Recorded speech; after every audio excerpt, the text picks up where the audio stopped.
नमस्कार, the real Mithila में आपका स्वागत है। अभी हमारी मौजूदगी बेनीपुर विधानसभा क्षेत्र में है, जहां पे नामांकन चल रही है। और यहां पे नामांकन के दौर में आज 81 अलीनगर विधानसभा क्षेत्र से मिथिलावादी पार्टी के नेता संजय झा आज पहला अपना नामांकन दाखिल किया है। और अभी तक यहां से जो भाजपा के प्रत्याशी है मैथिली ठाकुर, उनका नामांकन नहीं हुआ, उनका नामांकन कल होगा।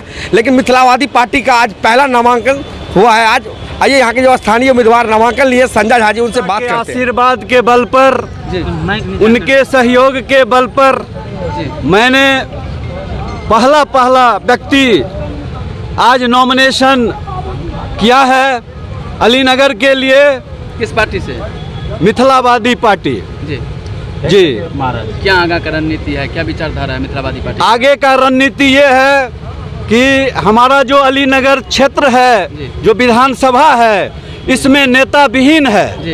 इस नेता विहीन क्षेत्र को हम अपना कर्म से, हम अपना मेहनत से, हम अपना पसीना से सींचेंगे और एक मिथिलावाद का हम लोग मजबूती से अपना जो है सो प्रयास करेंगे।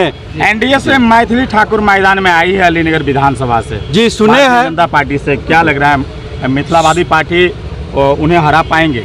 देखिए पत्रकार महोदय, जिनको मैदान में आना है वो आए, लेकिन यह क्षेत्र बाहरी को स्वीकार कभी नहीं करेगा। इसलिए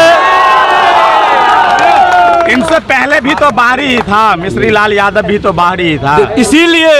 इसीलिए अब दर्द जो है यह मतलब सबका स्पष्ट हो चुका है कि मिश्री लाल जी किस तरह हमारा सेवा किए और हम लोगों को किस तरह शोषण किए और हमारा क्षेत्र को कहां पर खड़ा कर दिए। हम कहते हैं 20 साल पीछे छोड़ दिए। इसीलिए अगर आप सत्ता में आते हैं तो ऐसी 5 काम बतलाइए जिससे अलीनगर विधानसभा को भला हो सके। सबसे पहला काम शिक्षा। हमें उच्च शिक्षा चाहिए, ITI कॉलेज चाहिए, डिग्री कॉलेज चाहिए, युवा के लिए मैदान चाहिए, जो दौड़ेगा, कूदेगा, फानेगा, नौकरी पाएगा। और स्वास्थ्य के लिए जितना अस्पताल है पंचायत लेवल पर, सभी को हम चालू करेंगे।